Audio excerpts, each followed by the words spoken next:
I've met lots of people who would say they've never experienced a miracle. With all due respect, you have never not. You are one.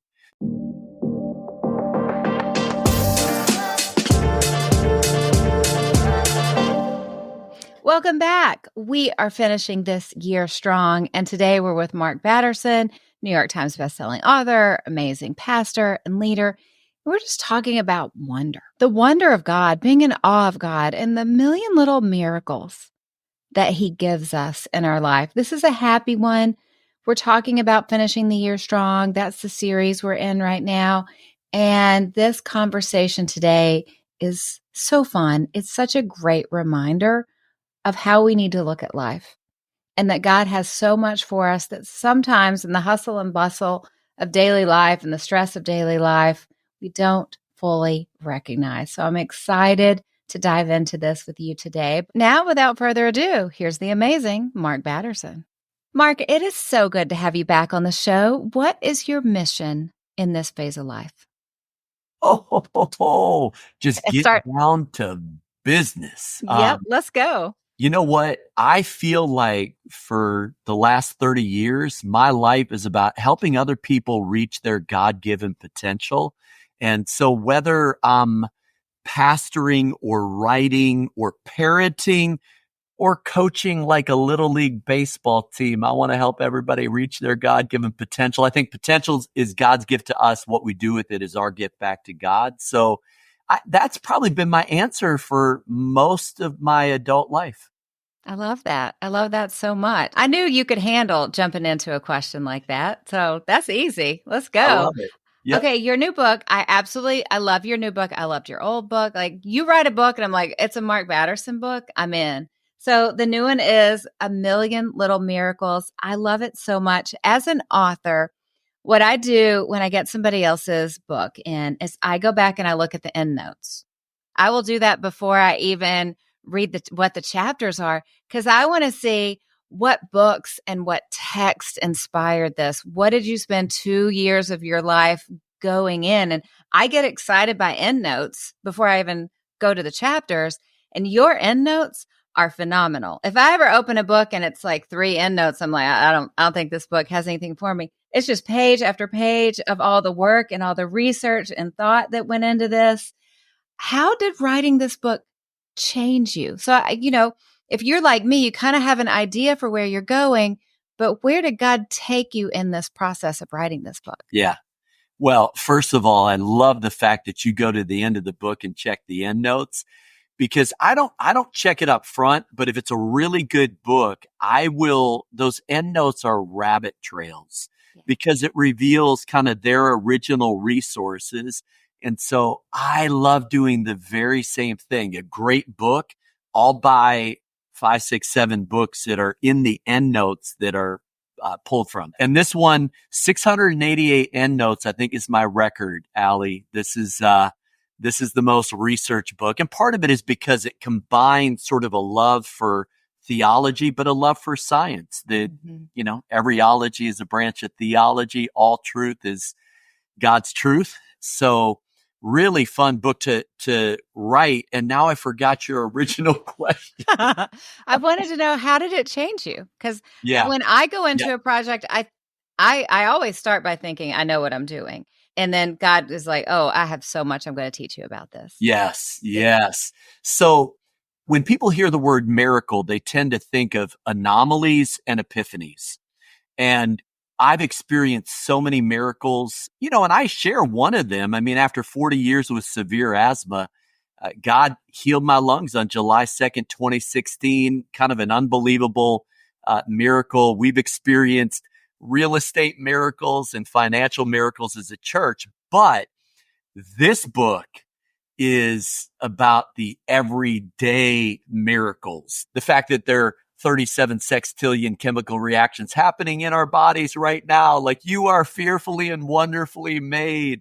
Don't let anybody tell you otherwise. So Albert Einstein said there are only 2 ways to live your life. One is as if nothing is a miracle. The other is as if everything is. So this book changed me as I wrote it, because I started to see everything as miraculous, right down to a a drop of water and a grain of sand and a single breath and a single heartbeat and all of the miraculous things that involves. So what a fun book to research and write. Oh, I know I'm a little jealous in that way. I love it. What did you find just in doing all this research that surprised you the most off the top of your head? Oh my goodness. That's quick. Well, I'll just have some fun. The first thing that comes to mind is, that you and I have a unique fingerprint, voice print, eye print. Kind of fun. We have a unique sweat print, like the 373 chemicals that comprise sweat create a unique sweat print. Everybody who's listening, your pet knows that you have a unique scent. And speaking of, do you have pets, Alli? Yes, yes. A very large, loving, anxiety-filled golden retriever.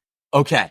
And we have a very small, anxiety-filled cockapoo, 13 pounds. You're probably closer to 70 or 80 with a golden Yep, retriever.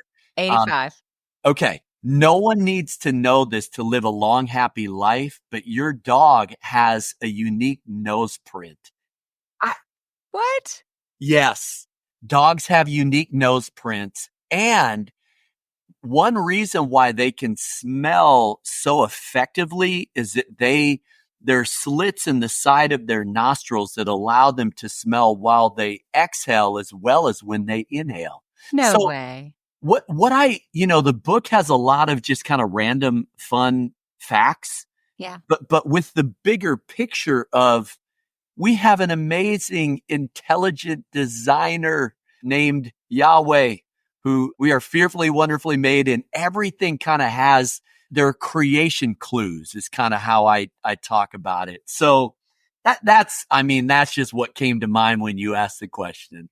I love it. This is why I ask these questions. Okay. If somebody is listening going, okay, I get that we're fearfully, wonderfully made. I get that there are all these little things in the world, but why does understanding everyday miracles matter? What would you say? Yeah. Well, I've met lots of people who would say they've never experienced a miracle. With all due respect, you have never not. You are one. And if you see life as a miracle, it changes the way that you treat people. This podcast is not about the current election or cultural moment, but I pastor a church in DC. So it's the pool that I swim in every single day. And we need to recapture a theology of dignity, that the image of God in me greets the image of God in you. And Mhm. when I begin to understand you as a miracle, I treat you the way that God intended. So, and then I think as you begin to understand the miraculous nature of life, then you realize the God of miracles is where it all originates. And so along with counting blessings, I think we need to count our miracles. And by the way, the book is a little tip of the cap to a wonderful song, Million Little Miracles. And are you taking things for granted or are you taking things for gratitude? And Mhm. so at the end of the book, I'm hoping that the gratitude tank is on full. Oh, And love it. yeah, people are living out of a place of gratitude for the God of miracles. Well, I'll say you and your church, you just do amazing work in DC. And we're recording this before the election. It's going to air after the election. I feel for you guys because there's no escaping the crazy politics of this season. So I tip my hat to all of the great work that you do in DC because DC is not known for looking across the aisle and going, let me see the humanity in Yeah. this other Can I, person. would it be appropriate for me just to say a word about that? Please. Yeah. I mean, I would just say, don't lose faith. Don't lose heart. Oh, no. The kingdoms of this world are becoming the kingdom of our Lord and of his Christ. Every tribe, nation, language will circle that throne someday. Something I try to keep in mind is someone who pastors, Hill staffers, cabinet members, members of Congress, people who are running for office. There is a hill higher than Capitol Hill, and it's called Calvary. There's a court that's higher than the Supreme Court. I think it's the the inner court where we get access through a mediator named Jesus to the King of Kings. And I think there's actually a house more important than the White House. And I want to be careful here but we do a house of prayer on Thursday nights. I think prayer is how we write history before it happens. So yes, a lot of things are happening politically. I'm encouraged. Go to the back of the book is what I'm saying, and remind yourself of how this thing plays out. We've got the cliff notes. We've got the end notes. Since we both love end notes, maybe pop over to the book of Revelation. And I love Revelation 5:9, 11:15, handful of others that just keep my eye on the end game. It's so good. And it's not lost on me that you're preaching this amazing message of positivity and it's going to be okay. And there's sirens in the background and you're calm and happy. It's such a great presence in the middle of everything. And I always remind myself that God is not going to be in heaven looking around going, I had such great plans for the U.S., but look who they elected president. It's all over now. Right. God is not nervous. We shouldn't be either. And at the same time, Lord, raise up Esther's and Nehemiah's and Daniel's and Deborah's and people who are willing to step into the arena. Amen to that. I love it. Okay. Now going back, I wanted to ask you a quick question. I wanted you to talk about the theology of play because that's fantastic. Oh man. That second chapter is maybe my favorite. It's this idea that Sir Francis Bacon, the same guy that came up with the scientific method. So he's no slouch. He was a brilliant mind. Sir Francis Bacon said that we are God's playfellows. And read the Genesis account, and it's just, there is a playfulness to it. Like God brings the animals to Adam, and almost like, and I know he knows theologically, he already knows what Adam is going to name them, but it's so playful. Like, I can just imagine the scene. Hippopotamus with 2 P's. Are you sure? You're sure? Platypus. Okay. It's just it's this idea that when we co-create, God loves it. He invites us. He gave us imagination, which is part of the Imago Dei. And he invites us into this process of creation. There's a beautiful Psalm 104, that says he formed the Leviathan to frolic. And the Hebrew word there can mean play or sport. So Mark, are you telling me that God made, sea creatures for play? Yeah, that's exactly what I'm saying. That you need a theology of play. So in Alli, we actually take our team on a play and pray retreat. And as the name suggests, all we do is play and pray. And you may think the praying is more spiritual, but man, playing together is a gift from God. And I think it's part of what it means to become like a little child. So I think that chapter, my prayer is help us recapture our childlike wonder, and carpe wonder is sort of the idea there. And that's one of my prayers for the book, that people would recapture some of that childlike delight. I love that. I think that's one reason that for me in my 40s, joined by my teenage sons, I became an amusement park person and a roller coaster person, because it is the one place I go and it's just a playground for adults. I'm going down the big slide, a giant roller coaster, going down the big slide. For me, the easiest way to shift from business mode to play mode, like put me in Universal Studios, put me on Velocicoaster. That's play. Now, I'm not saying it's play for everybody, but like kind of tapping into, maybe for some people play is pickleball, but for me, I would like to be on the tallest, scariest ride in the world. That's play. And it feels amazing. I love it. And to that, I say, you go, girl. Play Legos, play sports, play instruments, but whatever you do, play. Like, this is a gift from God. And so I kind of see it as the miracle of play. And I think readers are going to love that little chapter. I love that. Okay, let's talk about barriers. What are some common barriers that do keep people from seeing everyday miracles in their life? Yeah. The immediate thing comes to mind is inattentional blindness. Like, Alli, I'm sure this isn't true of you, that there are projects in your house that need to get done. That I'm sure your house is meticulous and Only but for a decade. Only for a decade. okay. Because in our home, there are things that like 7 years later, you Yeah. stop noticing the chip paint or the issue that you have. So in life, what happens is if you live in Colorado, you get accustomed to the mountains. I live in DC. I get kind of accustomed to the Capitol. I mean, we walk our dog to the Capitol almost every night. So the battle is, how do you recapture the wonder, because you can't experience it for the first time again. But C.S. Lewis, brilliant essay talking about bicycles. And here's a short version. He said, stage one is unenchantment. Like, we don't care about a bike because it's a grown up gadget. Stage two is enchantment. Like, you get a bike, you got wheels. The neighborhood is your universe. You get to go wherever you want. And then disenchantment. Like, you get used to it. It's now a bike now is a chore and a bore. And then most people get stuck there, but some people get to re-enchantment. And that's kind of what I'm going after. Like, don't take bikes or anything else for granted. It's about being re-enchanted.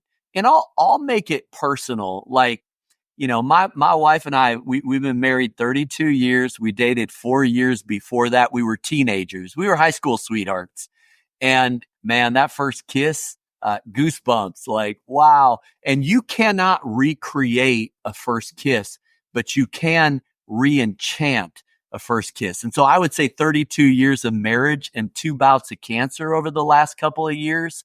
Like, man, it's different. There's a quality to it. Yeah, it's not a first kiss, but there's a re-enchantment that happens. And I think whether it's a breath or a heartbeat or a sunrise or a Grand Canyon or a Machu Picchu or the peace that passes understanding when you lose a loved one, all of those things are miracles that God wants to give to us if we're willing to rediscover and re-experience those miracles. I love that. And as you're saying that, I think about how so many women I talk to right now, and I'm sure you have talked to so many people who feel this way. The overwhelming feeling that I get is just weariness and overwhelmed with life, and just life is making people weary. If people feel that weight and there's not excitement when you get out of bed in the morning to discover, what does the day have for me, because things seem hard. What are some first steps to identifying these little everyday miracles and start kind of feeling a bit of a spark again so you can feel re-enchanted? Yeah, I'll keep it just brutally practical. My wife and I keep a gratitude journal. And on our Sabbath, which happens to be Monday, because I pastor a church, we share our gratitudes with each other. And what it does is it allows us to rejoice in the blessings that we've experienced in the last week. And I get to kind of see it from her perspective. She gets to see it from my perspective. And so again, either we take things for granted or we take things for gratitude. I like this little phrase, whatever we don't turn into praise turns into pride. So we have to be very, very careful to just take good notes on how and where we've been blessed. It's not even the big things. It's the little things. It's the simple pleasures of life that I think we've learned to appreciate. I often write in my journal, I love my life. I love my wife, and I'm living the dream. And part of it is because I get stressed out. Like, I can't pastor a church of thousands of people in DC and not experience not just micro stress, but macro stress. Like, it's hard. But that's when I reminded myself that, well, I don't have to do this. I get to do this. And so what a gratitude journal does is your focus determines your reality. And it allows me just to really stay focused on those blessings. And occasionally, after those 2 bouts with cancer, my wife, Laura, will write in her gratitude journal, "I'm still here." And listen, that's big. I mean, that's big time. I tear up when she does it. That simple practice of taking things for gratitude and I would say to listeners, like, you do you. I keep a gratitude journal. We number them, but how can you do that? How do you need to do that? And find something with your fingerprint and then put it into practice. I think that's really great advice. Okay, switching gears a little bit. Tell us about the 3-day effect in your book. Yeah, it's fascinating that a study done with those who were doing some outward bound adventures, that if you spend 3 days in the wilderness, it amps up your creativity. It ramps down your stress levels. I think this idea of rewilding, like, why did Jesus withdraw a lot? Why did he walk beaches, climb mountains, and spend time in the wilderness, even 40 days? Because change of pace plus change of place equals change of perspective. So I kind of break down that formula in the book, tell a story about a 2-foot field trip. Abram, God says, go outside, look up, count the stars. So what I want to do is help readers really figure out how to take those 2-foot field trips and experience the benefit of the 3-day effect. I mean, I'm concerned that, we spend 2 hours and 22 minutes on average on social media. And our smartphones are not making us smarter or happier. No, and they aren't making us nicer either. So I think if you lose touch with nature, you lose touch with nature's God. And so this is a little bit of a natural theology that God has left us creation clues. Even Romans 1:20 says that God reveals his invisible nature through what he has created. Right over my shoulder here is George Washington Carver. I write about him in the book. He used to get up at 4 a.m., take prayer walks through the woods and ask God to reveal the secrets of nature. Job 12:7-8 were his life verses. And sure enough, came up with 300 uses of the peanut, saved the agricultural economy of the South because he's someone that went into the wilderness, took those prayer walks every single day. So hopefully the book kind of stirs a little bit of that sense of adventure that I think is still in all of us. It's still the inner child that's in all of us.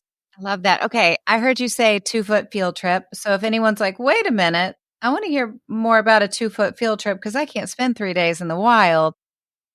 Map that out for us a little bit. Yeah, it's this incredible story. And I kind of detail it, chapter 1, that when Abram was inside the tent, he was staring at an 8-foot ceiling. And God says, go outside and like literally 2 feet, just kind of a 2-foot field trip. And he looks up and now the sky is the limit. It's this idea that we can box God in and we have all these man-made ceilings. And what we've got to do is find ways to take those off. And you don't have to go halfway around the world. Like, yeah, I've hiked the Grand Canyon rim to rim. Would I recommend it? Highly. Although not in July when it's 130 degrees, which is what I did. No. Maybe don't do it in July. But it's this idea that, maybe it's just getting up and enjoying a sunrise for what it is. Like, I mean, it's pretty amazing. We're on a giant merry-go-round that's speeding through space at 67,000 miles per hour. So there's that. Yep, that's a miracle. I love that. I love that. Okay, before we get to fun questions, tell us why we need to read A Million Little Miracles. Well, I think it's about, most of us are Jacob pre-Bethel. Surely the Lord was in this place and I was unaware of it. So what we need to do is wake up.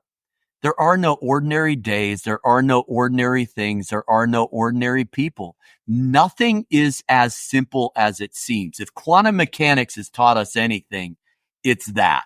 Like, from subatomic particles to elliptical galaxies. I pull out the telescope, the microscope, and the stethoscope. What the book will do is wake us up to wonder, to really recognize that, wait, I'm living a miracle, and learning to appreciate those, because we want God to change our circumstances. Sometimes God's using those circumstances to change us. It really is more about an internal shift of perspective. As folks read the book, my hope and prayer is that they'll begin to identify a million little miracles and more in their own life. I love that. And what a way to shift our attitude and shift our hearts and look at things with more gratitude and just find those little moments in the day that are miracles. I love that. I love it so much. I think this is phenomenal, phenomenal work. Okay, fun questions for you. Remind me again your Enneagram number. Yeah, I'm a 3.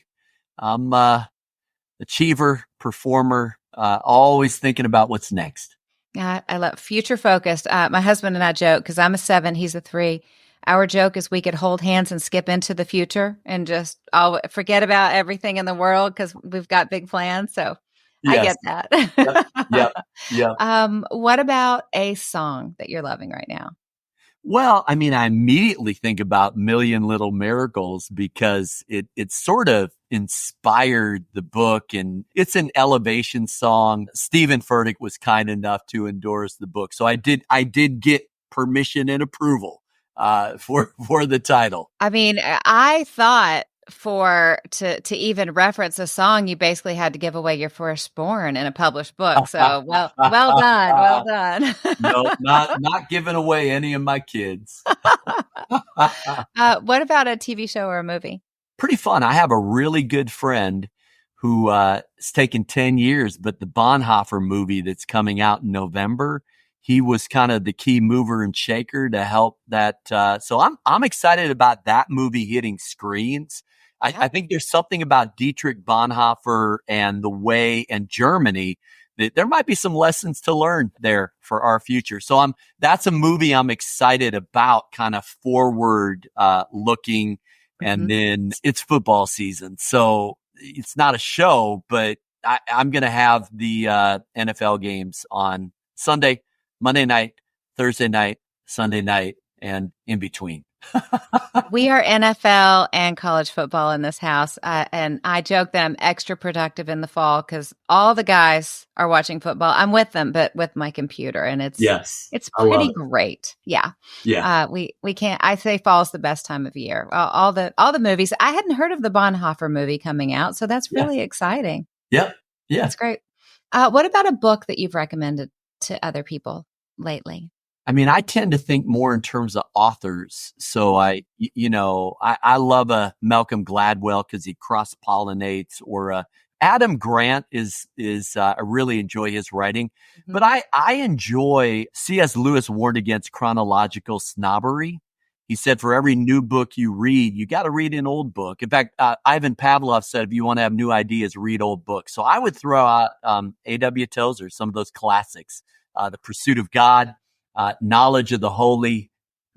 Great recommendations and great authors. So good. And last, what about a product that was so good you told a friend they needed to have it? Oh, man. I think, because we've had one other conversation, Alli, and I can't remember what I referenced, but I wear an Oura ring, and there are lots of different brands. There you go. I love my Oura ring. Sleep score, readiness score. It helps me just kind of keep track. Oh, and then I forget the brand name, but man, my tennis shoes get scuffed up and dirty all the time.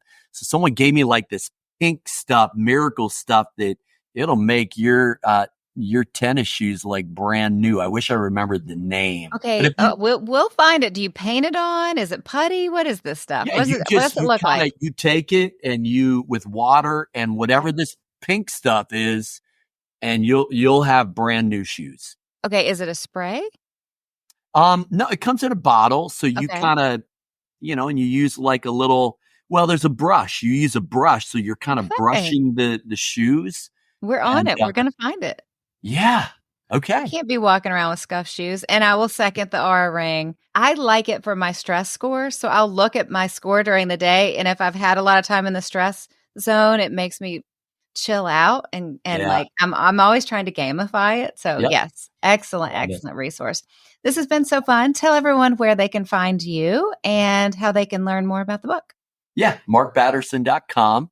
And there'll be a sample chapter and links to the book. Of course, you can get a book wherever you get books. And then if people wanted to check out National Community Church, national.cc, I preach about half the weekends these days, Alli. And we're loving life and ministry here in the nation's capital. But man, thanks so much. I always enjoy our conversations, including those little questions at the end. So fun. Thanks for coming on the show again. This has been great. Thanks. How great was that, right? This is so fun. It's just a reminder that God has so much for us, that there are a million little miracles in our lives every single day. It's so fun. So I want you to win a copy of this book.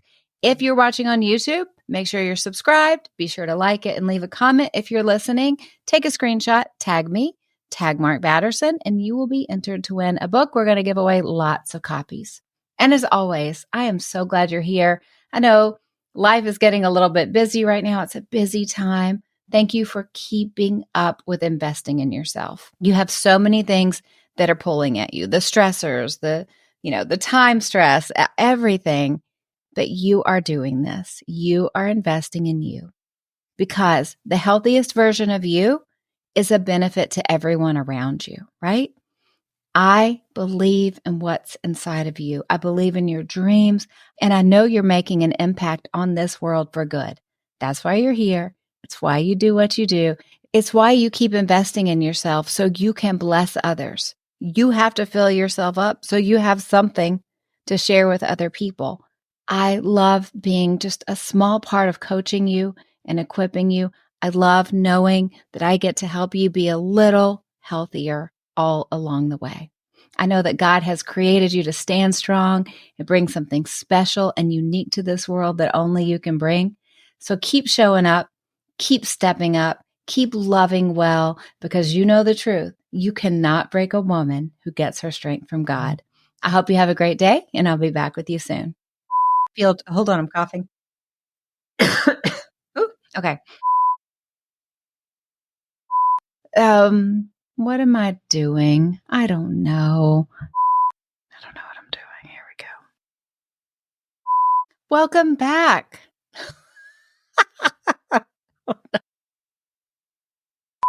Oh, hold on a second. Let's let the siren go by because otherwise my editor will kill me.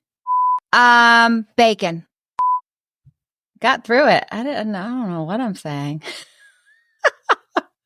And cut.